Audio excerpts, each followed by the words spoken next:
विभिन्न देशों में औद्योगिकरण। अब समझते हैं कि विभिन्न देशों का औद्योगिकरण औद्योगिकरण का मतलब हो गया, कल ही बताया था, एक न्यू ढांचे का विकास करना।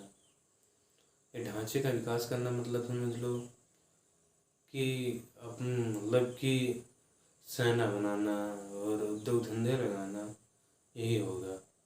जब औद्योगिकरण हुआ तभी फर्स्ट वर्ल्ड वॉर भी हुआ। एक दूसरे के शक्ति के आगे होड़ निकलने के आगे, इसी से फर्स्ट वर्ल्ड वॉर हुआ, सेकंड वर्ल्ड वॉर हुआ।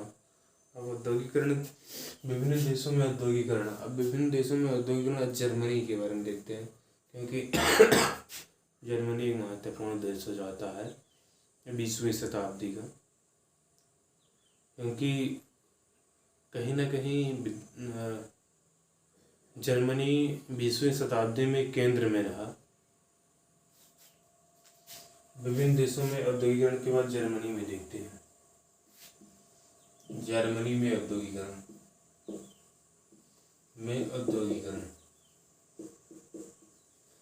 औद्योगिकरण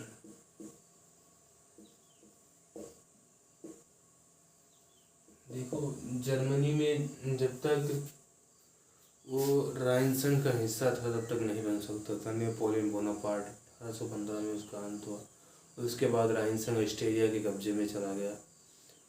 जब जर्मनी का एकीकरण जब हुआ तभी तो किसी देश का औद्योगिकरण हो सकता है, बिना एकीकरण के कभी हो ही नहीं सकता।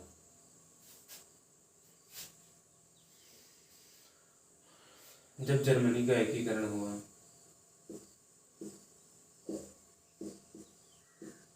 जब जर्मनी का एकीकरण हुआ,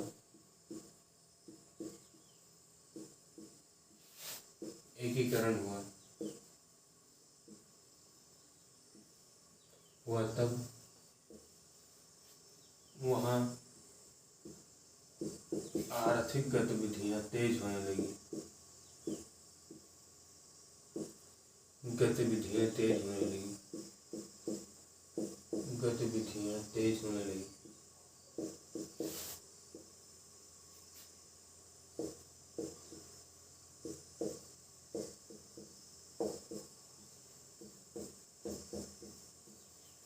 देखो, जब जर्मनी का एकीकरण हुआ तब वहाँ आर्थिक गतिविधियाँ तेज होने लगी और एक संस्था ने चुंगी कर लगाया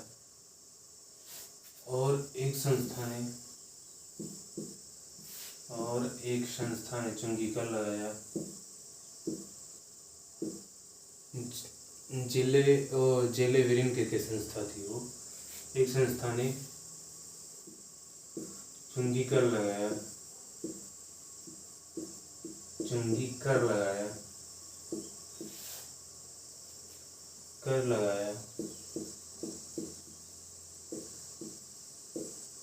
और इससे औद्योगिक क्रांति को बल मिला।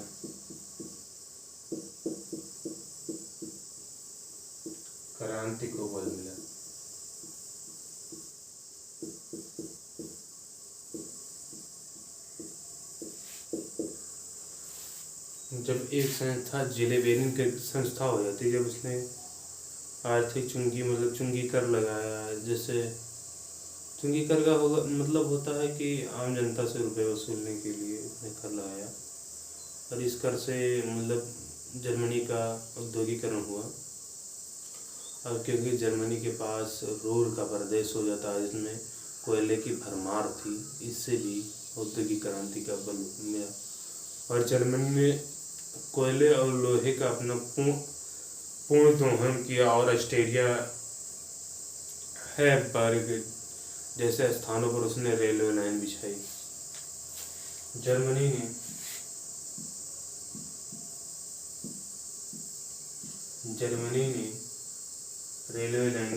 रेल लाइन का विकास किया,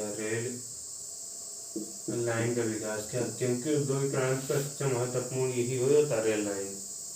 अगर किसी वस्तु को सस्ते साधन से लाना है, ले जाना है, तो रेल लाइन का बहुत महत्वपूर्ण। जर्मनी रेल लाइन का विकास किया विकास किया और जर्मनी ने जब रेल लाइन के विकास कर लिया और इन रेल लाइनों को और इन रेल लाइनों को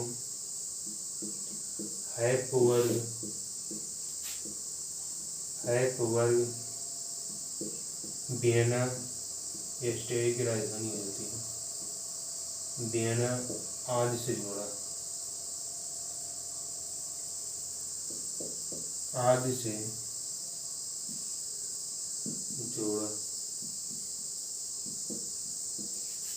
देखो जर्मनी ने औद्योगिकरण की प्रक्रिया प्रारंभ की, तब उसके पास जब जर्मनी का एकीकरण होगा तभी औद्योगिक क्रांति होगी। जब एक संस्था जिलेवेरिन की संस्था हो जाती है, उसने चुंगी कर लगाया, चुंगी कर के बदौलत ही जर्मनी का एकीकरण में एक महत्वपूर्ण भूमिका रही। और फिर रेल लाइन का विकास किया और उसे ऑस्ट्रिया की राजधानी वियना हैपबर्ग तक बिछाया गया और जर्मनी ने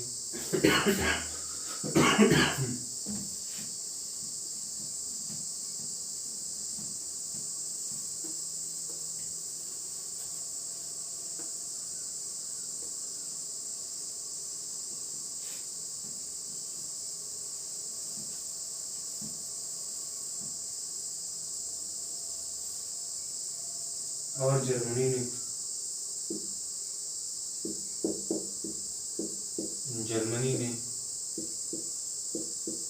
लोहे और कोयले का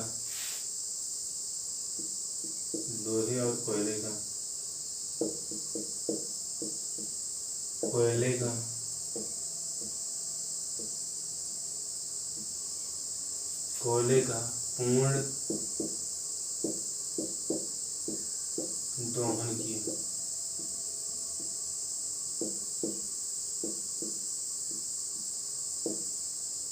देखो जर्मनी ने लोहे और कोयले का पूर्ण दोहन किया। जर्मनी का एक रूर प्रदेश हो जाता है जहाँ से कोयला भारी मात्रा में मिलता था। जर्मनी का रूर का प्रदेश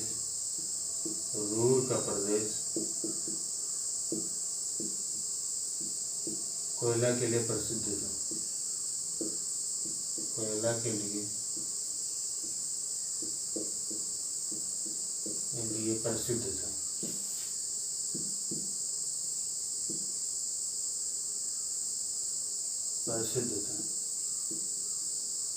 जर्मनी का जो रूर का प्रदेश था वो कोयला के लिए प्रसिद्ध था और जर्मनी ने लोहे और कोयले का पूर्ण दोहन किया। अब हम देखते हैं जापान का औद्योगिकरण, क्योंकि फर्स्ट और सेकंड वर्ल्ड वॉर में जापान भी महत्वपूर्ण भूमिका निभाया उसने,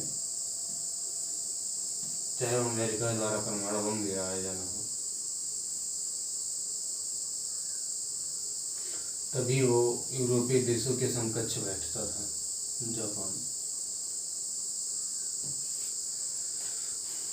जापान का औद्योगिकरण।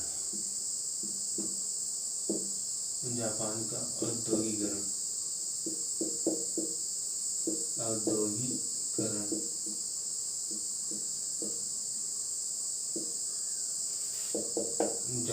औद्योगिकरण, क्योंकि जापान करीबन 19वीं शताब्दी में यूरोपीय समकक्ष बैठता था और किसी देश की सेना उसके पास जाती थी, अन्य देशों पर उसने भी राज किया, जैसे इंडो चाइना हो गया, और फिर जो मतलब कि मंचूरिया पर भी राज किया, रूस पर हमला करके उससे भी जीता। तो महत्वपूर्ण हो जाता है क्योंकि औद्योगिकरण के से ही उसे मतलब इतनी अपार शक्ति आई, महत्वपूर्ण हो ही जाता है। तो मेजी शासन था। मेजी शासन ने ये जापान का एक राजा हो जाता था। मेजी शासन ने शासन ने औद्योगिकरण पर बल दिया, औद्योगिकरण पर बल दिया, औद्योगिकरण पर बल दिया, बल दिया, औद्योगिकरण पर बल दिया, औद्योगिकरण पर बल दिया। जिससे औद्योगिकरण पर जब बल देता है तब उसको पूंजी चाहिए, बैंक चाहिए, वो बैंक लोन दे सके वो भी चाहिए, ये सब चाहिए तभी औद्योगिकरण हो सकता है। तब उसने विदेशों से लोन लेकर विदेशों से लोन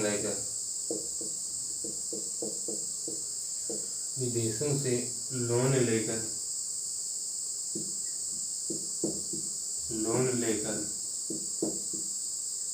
बैंकों को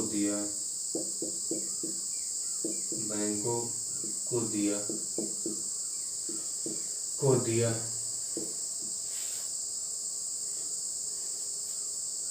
और 1870 आते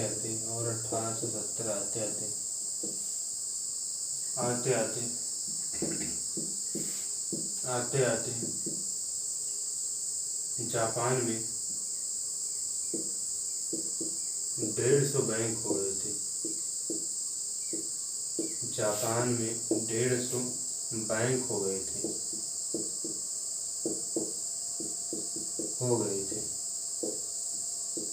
जापान में 1870 में आते 150 बैंक हो गए थे, और एक जापान का केंद्रीय बैंक बैंक ऑफ जापान था, और एक जापान का केंद्रीय बैंक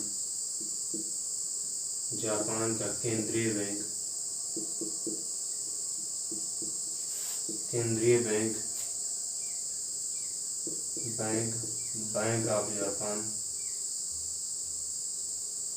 केंद्रीय बैंक ऑफ जापान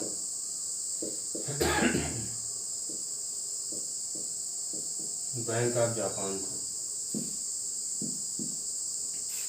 देखो, मेजी शासन ने जब औद्योगिकरण की प्रक्रिया प्रारंभ की तो उसने विदेशों से लोन लेकर बैंकों को दिया, और बैंकों ने मतलब एक बैंक ऑफ जापान था, बैंकों ने मतलब इससे उद्यमियों को दिया, मतलब लोन के तौर पर, और उद्यमियों ने उद्योगों की स्थापना की, जिससे औद्योगिकरण की प्रक्रिया पर बल मिला।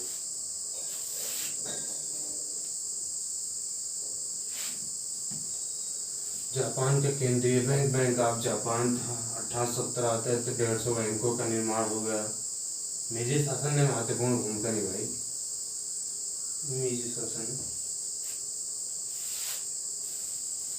जब लोन उद्यमों को दिया गया तब उन्होंने उद्योगों की स्थापना की, और उद्योगों की स्थापना की तो मेजी ने विदेशी सलाहकारों या वैज्ञानिकों को जापान में बुलाया। जब लोन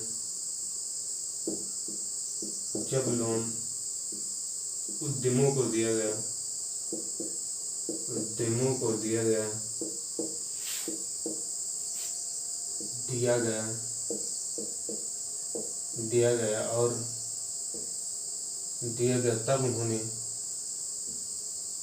तब उन्होंने उद्योगों की स्थापना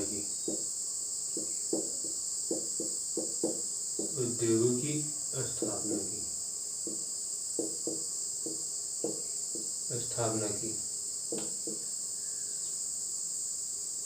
मेजी शासन ने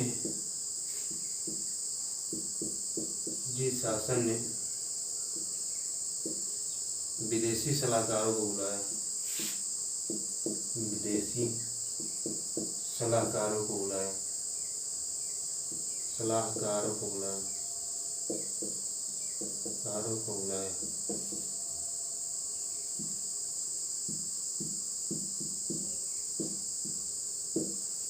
जब मतलब कि लोन उद्यमों को दिया गया तो उद्यमों ने उद्योगों की स्थापना की। मेजी शासन ने मतलब विदेशी सलाहकारों को बुलाया कि जो उद्योग की स्थापना से लेकर खेती तक मतलब उसमें महत्वपूर्ण भूमिका निभा सके, और मेजी शासन ने किसानों को उनकी भूमि पर अधिकार दे दिया। मेजी शासन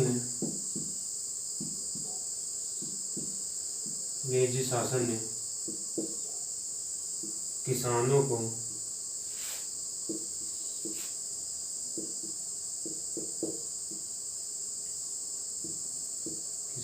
उनकी भूमि पर अधिकार दे दिया।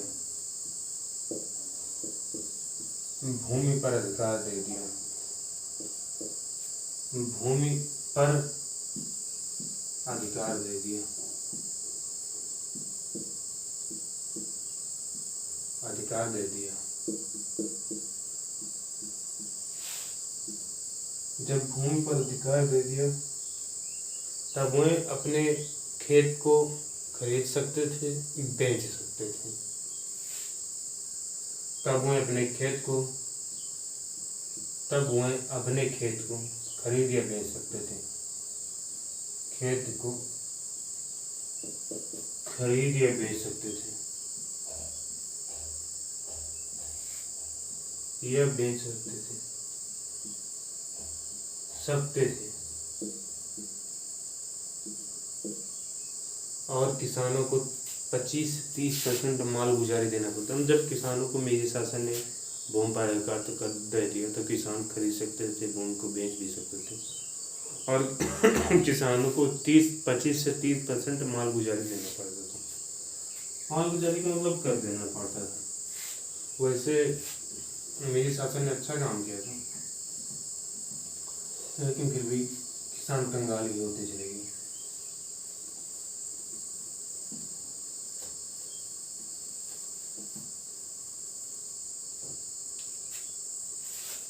और किसानों को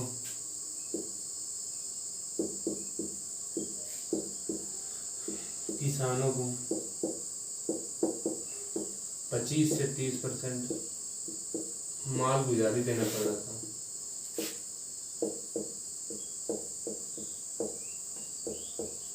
गुजारी देना पड़ता था,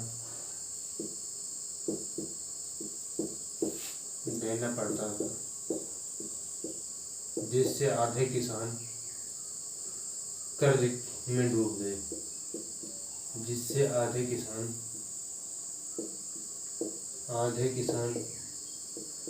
कर्ज में डूब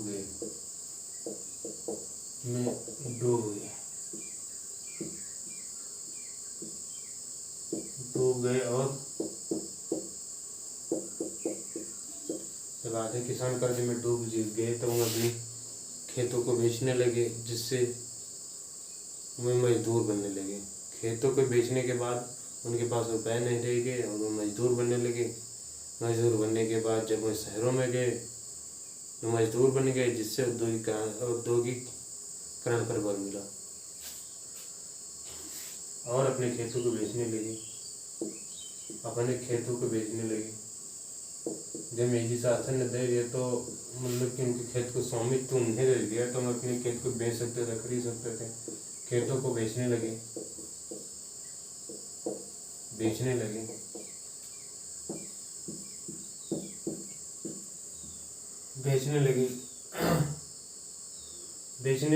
उसके बाद वह मजदूर बन गए। जब खेत नहीं रहेंगे तो मजदूर बन गए और वह शहरों की ओर पलायन कर गए। शहरों की ओर पलायन कर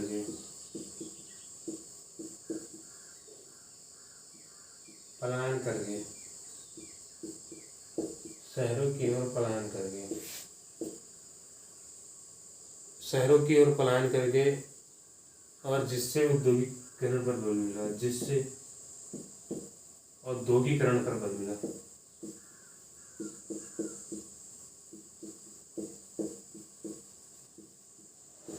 जिससे औद्योगिकरण पर बल मिला।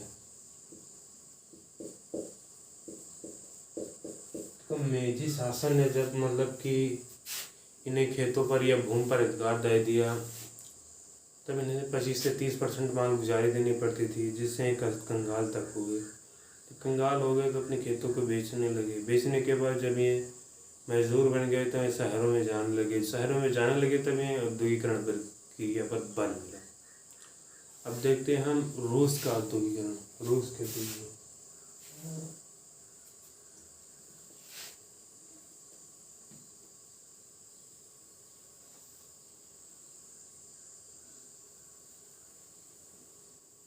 रूस का औद्योगिकरण।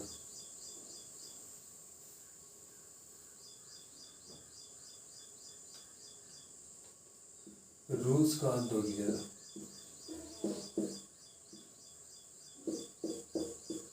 रूस का औद्योगिकरण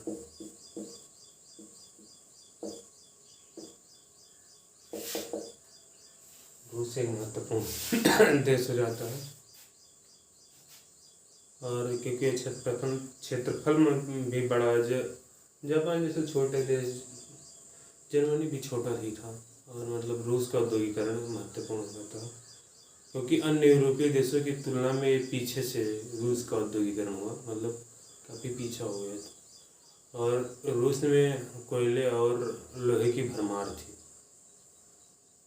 तब भी इसमें औद्योगिकरण तो बाद में हुआ। कोयले और लोहे की भरमार थी, फिर भी औद्योगिकरण यहाँ पर बाद में शुरू हुआ। जब औद्योगिकरण शुरू हुआ तो जार का शासन था। 1870 का, मतलब 19वीं शताब्दी का बात है। रूस में औद्योगिकरण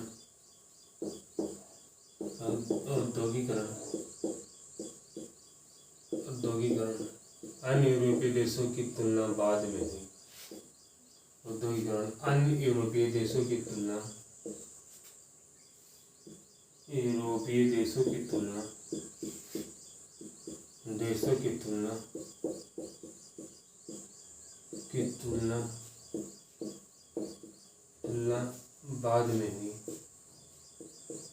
बाद में हुई। अन्य यूरोपीय देशों की तुलना में बाद में हुई। और रूस का एक बड़ा भाग ठंड मतलब ठंड से ढका हुआ था। एक बड़ा भाग ठंड से, मतलब कि जैसे जो रूस का मतलब कि नॉर्थ वाला हो जाता है, उसमें मतलब ठंडी ज़्यादा होती थी, तो ठंड से ढका रहता था।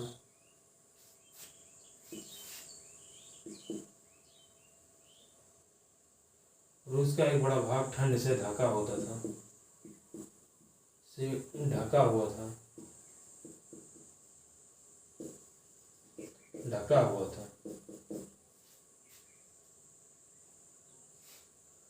रूस का एक बड़ा भाग ठंड से ढका हुआ था।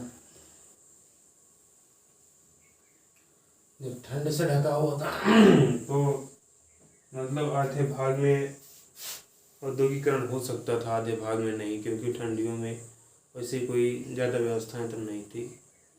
तो मतलब एक भाग में हो सकता था औद्योगिकरण, एक भाग में नहीं हो सकता था। और रूस में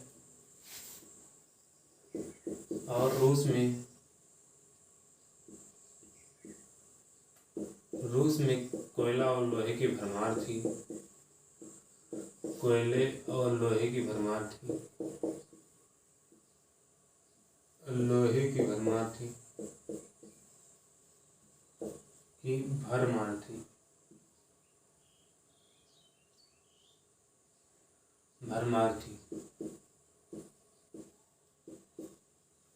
जब कोयला और लोहे की भरमार है तो जाहिर सी बात औद्योगिकरण हो गई।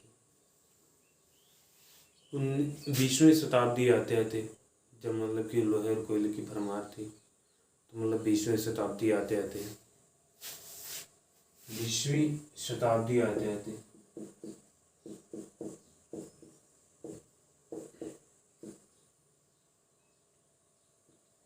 20 जब मतलब कि औद्योगिकरण हुआ तो विदेशी निवेशकों मतलब जब जार का शासन था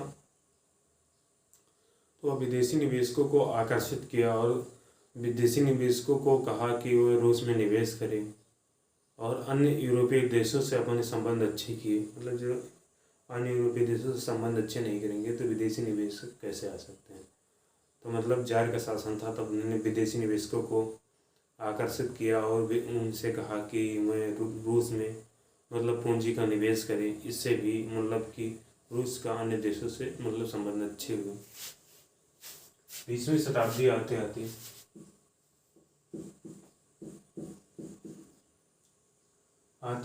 औद्योगिकरण की प्रक्रिया तेज हो गई। औद्योगिकरण की प्रक्रिया तेज हो गई। औद्योगिकरण की प्रक्रिया तेज हो गई।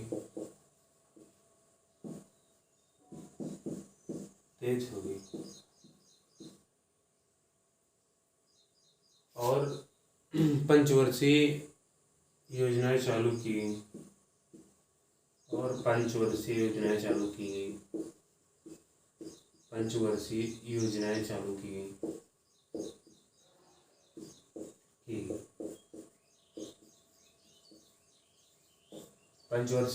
चालू की गई। और सामूहिक कृषि का विकास मिला। और सामूहिक कृषि का विकास मिला। और सामूहिक कृषि का विकास मिला। कृषि का विकास मिला।